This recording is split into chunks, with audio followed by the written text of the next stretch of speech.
Welcome to Our News, and thank you for joining us. I'm Natalia Hall. Topping news tonight following the announcement that government plans to install a 60-megawatt solar field on New Providence by 2023. Bahamas Power and Light Chief Executive Officer Siobhan Cambridge says the move will save BPL $23 million annually in fuel costs. This, as Works Minister Alfred Says told Parliament yesterday about the company's dire financial straits, which he says has prompted a November price hike. Sayers defended the move, saying the added cost for consumers will help keep the power company from falling off a financial cliff. The solar grid that is being discussed or planned at the moment is about 60 megawatts to be introduced into New Providence. Our preliminary calculations are showing us that is going to save us about $23 million per year in fuel costs. Prime Minister Philip Davis announced the proposed solar field back in June, saying it will help reduce the country's reliance on fossil fuels. And when asked if the estimated timeline of 2023 is achievable, Cambridge said the company is on an aggressive schedule to get things in place. Now, the incremental rate increase soon to come at BPL has many consumers searching for ways to reduce their monthly bills.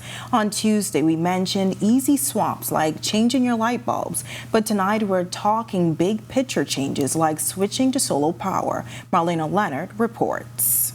Since day one of our key priorities has been to transition the Bahamas to cleaner, more affordable energy. When the Prime Minister announced rate increases for BPL customers on Tuesday morning, renewable energy and solar power in particular was featured heavily as a solution. The launch of a 60-megawatt solar farm in New Providence in the next 12 months means that approximately 25 to 30% of the island's electricity needs will come from solar, resulting in less expensive, cleaner energy for residents. A choice that former Director for Energy and Environment with the Bahamas Chamber of Commerce and Employers Federation and current National Climate Change Committee member Deborah Deal echoes as a long-term solution for Bahamian energy woes. When you listen to what the Prime Minister is talking about, he's talking about the things that they have on the books that they are planning on doing, because again, all of this relates to climate change. Deal references the Babcock Ranch in Florida as an excellent case study for those unfamiliar with solar farms.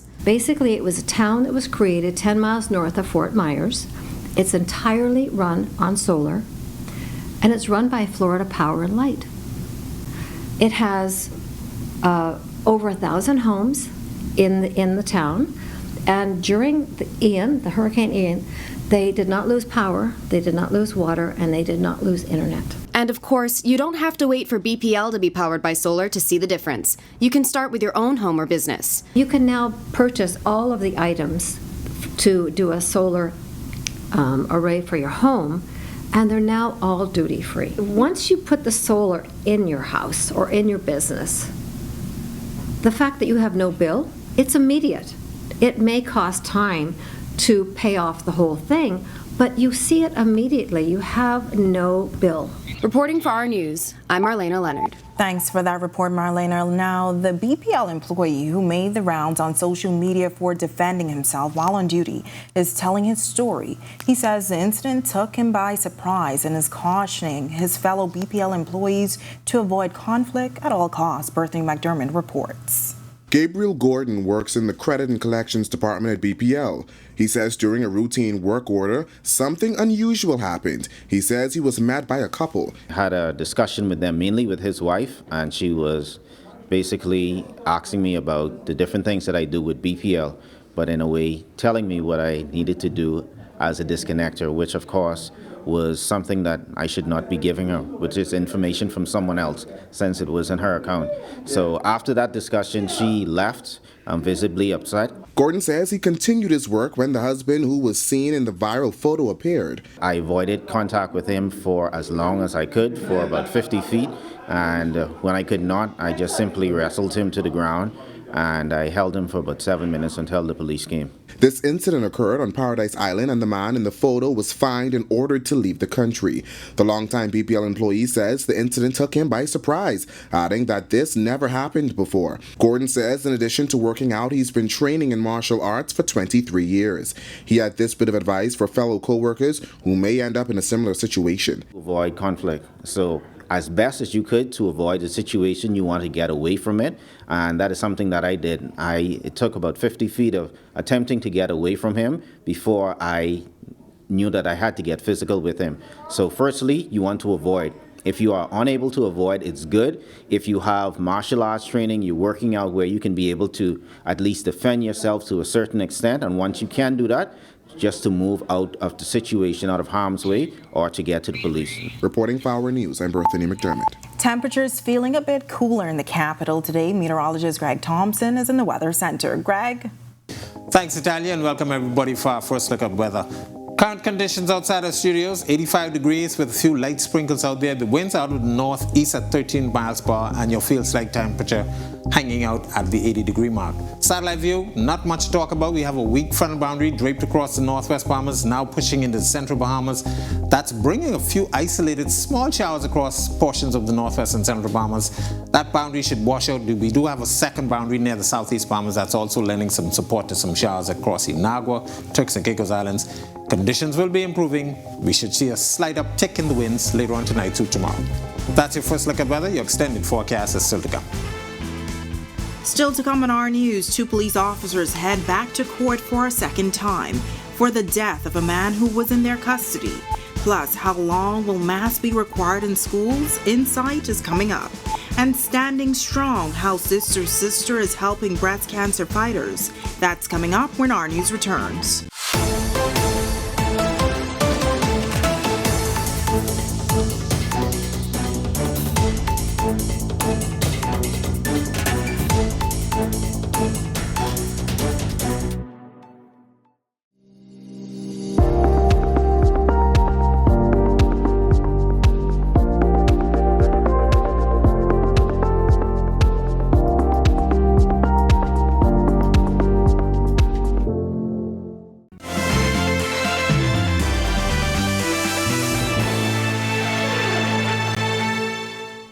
Police are presently investigating the circumstances surrounding a shooting incident which landed a man in hospital nursing serious injuries.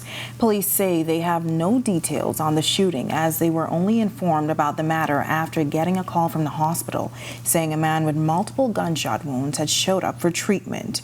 With no clues in the case, police are asking anyone with information to contact the Criminal Investigation Department at telephone number 502-9991 or Crime Stoppers at 328-TIPS. A 53-year-old Exuma man is in police custody after officers on that island found marijuana in a home on Farmers Key. Police say they executed a search warrant at the home around 4 p.m. on Tuesday. During that search, they found 2 pounds of suspected marijuana and 18 suspected marijuana plants. The drugs were confiscated and have an estimated street value of $2,100. The Exuma resident was arrested and is helping police with their investigations. Police in Eleuthera are questioning a 23-year-old man from Alice Street after he was found with watches that police suspect are stolen. Those items were reportedly taken from a business on Donmore Street in Harbor Island. Police say they executed a search warrant on the suspect's home where the items were found, and investigations are continuing. A judge has set a date for the retrial of 2 police officers charged with the death of a man in police custody. Constables 2126 Akil Smith and 2648 Carl Smith are charged with manslaughter in the February 9, 2013 death of 20-year-old Aaron Roll. The armed robbery suspect was found dead in a cell at the Kwaku police station. Following a coroner's inquest into the death, the officers were charged with manslaughter in 2016. However, a judge directed an acquittal in May of 2018. The decision was reversed on appeal and a retrial was ordered. Senior Justice Bernard Turner has set a retrial date for July 31st, 2023. The officers are free on bail. Students, teachers, and staff at schools across the country still required to wear face masks, although the mask mandate has been lifted for most places across the country. Education Minister Glenys Hannah Martin says she's spoken to the Minister of Health on several occasions, but she's looking forward to the day masks are no longer required in the classroom. I've spoken to him again. I've sought to really reiterate the tremendous burden created by the mass. We are looking forward, however, to the time when there will be a sufficient status in the country that the Minister of Health will deem it appropriate to roll back the mask. It's now time for tonight's Financial Market Minute, brought to you by RF, your local investment bank.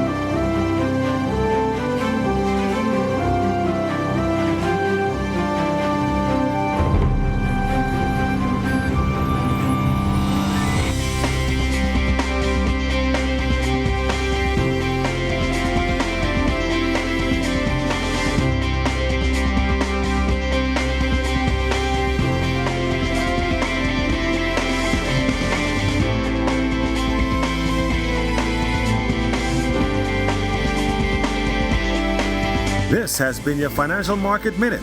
To explore the best performing mutual funds in the Bahamas, visit our website at www.rfgroup.com. When our news comes back from the break, pastors work to better help the communities they serve. How you can help the group providing breast cancer support. And it's almost tea time for your favorite furry friends. We have all the details when our news returns.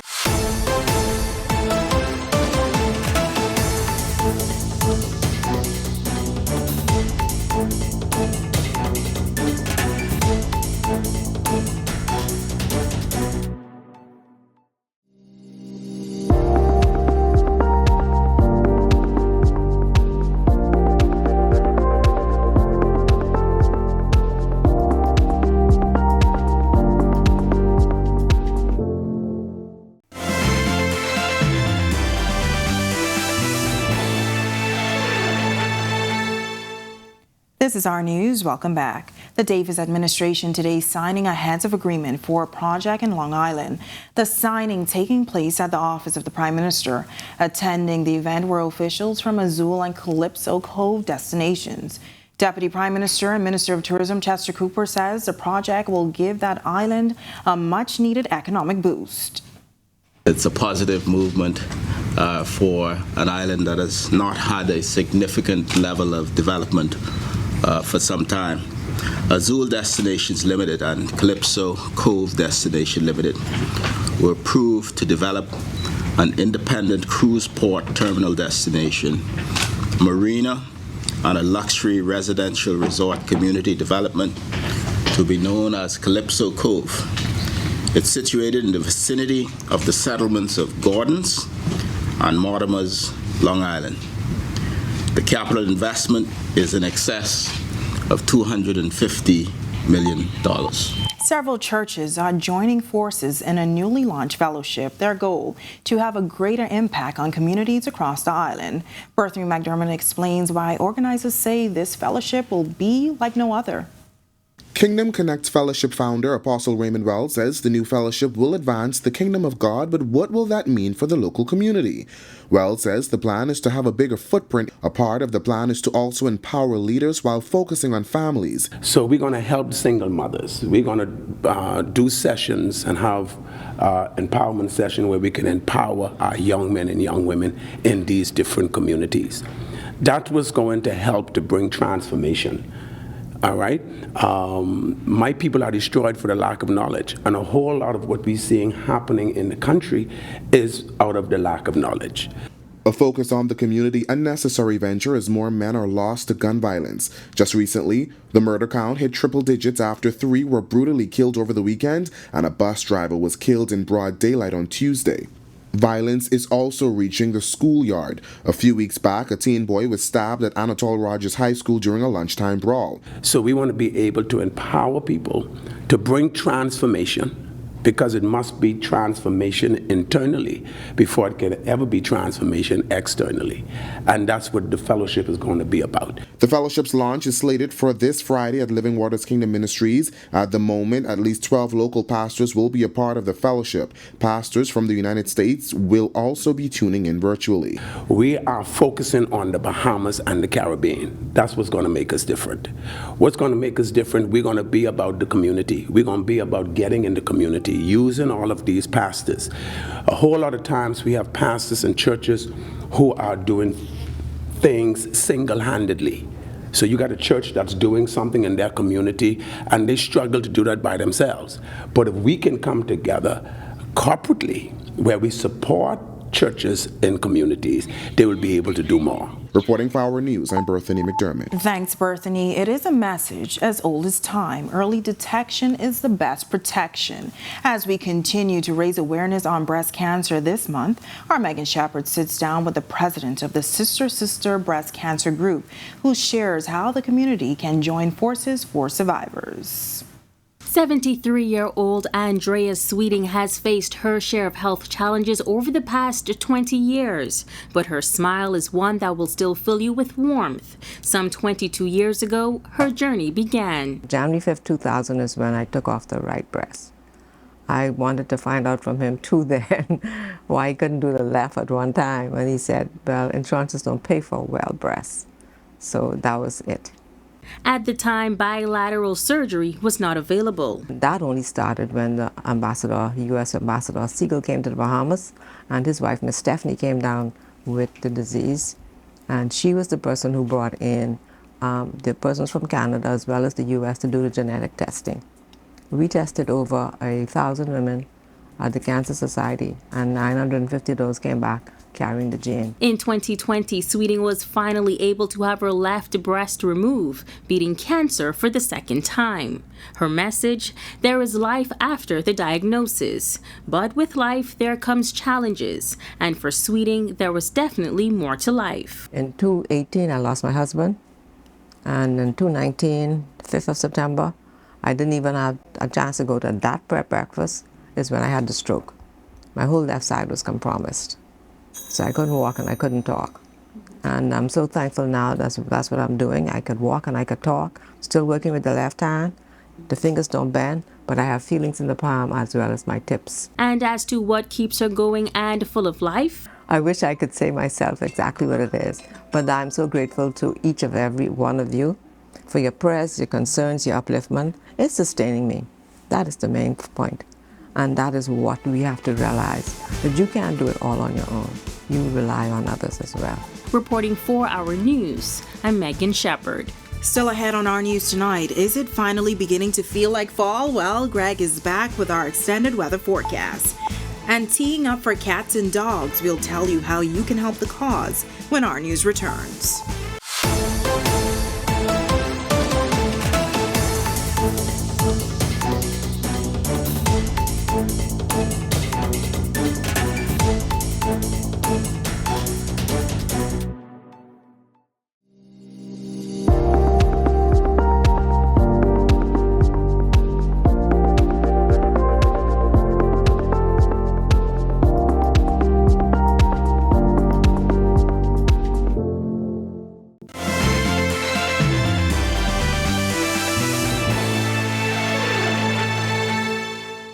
Welcome back to Our News. Some cloudy skies and possible showers on the radar. Greg Thompson is back in the Weather Center with a look ahead. Greg? Thanks again, Natalia, and welcome back, everybody. Of course, the tropics, we are watching two systems out there. We have tropical depression number 12, which is still out there in the open Atlantic, not really posing any problems to anybody. Disorganized a bit, but still going to stay out there. And then we have newly formed potential tropical cyclone 13 that formed earlier today. Will continue on its westward track, moving across the coast of the northern coast of South America. So its interaction with landmass will likely keep this system at bay. But once it gets into the Western Caribbean, and gains some momentum, it's expected to strengthen to possibly a hurricane before it reaches landmass across Central America. But all in all, conditions rather quiet for us here around the Bahamas and into the open Atlantic. There's a frontal boundary that's hanging out across the Atlantic, really draped across the southeast Bahamas and Hispaniola.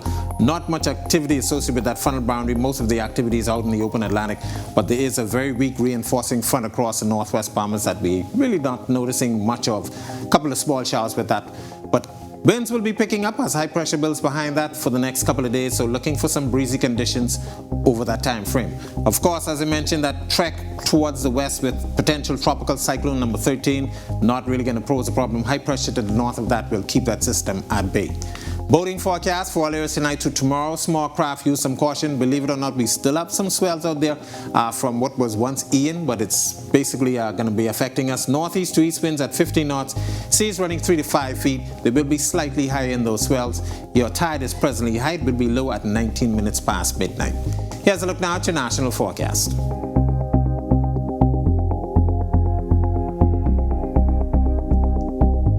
In your 7-day forecast, isolated showers, 1 or 2 into the weekend. There's a frontal boundary that we expect to get near by that time frame, but conditions will be improving by the beginning of next week. That's a look at our weather. Make it a safe night, everybody. Thanks, Greg. A local NGO needs your help. Bahamas Alliance for Animal Rights and Kindness, also known as BARC, gearing up to host its second annual golf tournament in hopes of raising thousands of dollars to aid in the daily operations of their mobile clinic. Jamila Mizik explains.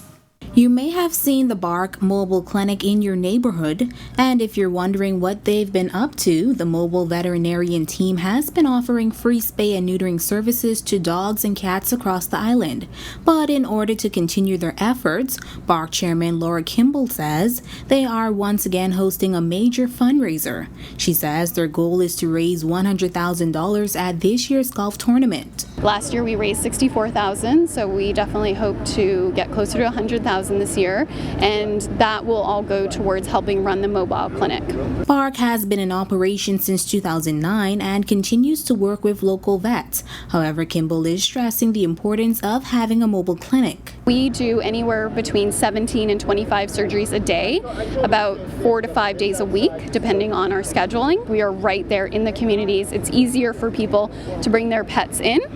The great thing is that we are open on Saturdays and Sundays, which is a good time for people to get their dogs and cats spayed and neutered. Minister of Agriculture and Marine Resources Clay Sweden showing his support. We're excited to partner with them. The government continues to work along with entities like this that help to raise awareness, not just to spay and neutering, but to animal cruelty, animal rights, and how we can work together to help to facilitate these type of initiatives throughout our country. Vice President of Consumer and Marketing at Cable Group of Companies, Amber Carey, says Alive and CBL are excited to partner with BARC for a second time. We encourage people to take part in the golf tournament, and we encourage organizations and businesses to continue to sponsor BARC and their mobile clinic.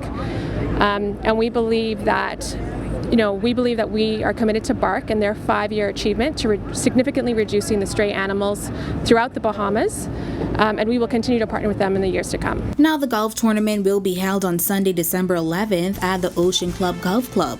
124 golfers are expected to participate. Reporting for Our News, I'm Jamila Mizik. ournews.bs, and thank you for joining us for Our News tonight. We apologize for that. On behalf of the entire team, I'm Natalia Hall. We'll see you tomorrow. Have a great evening.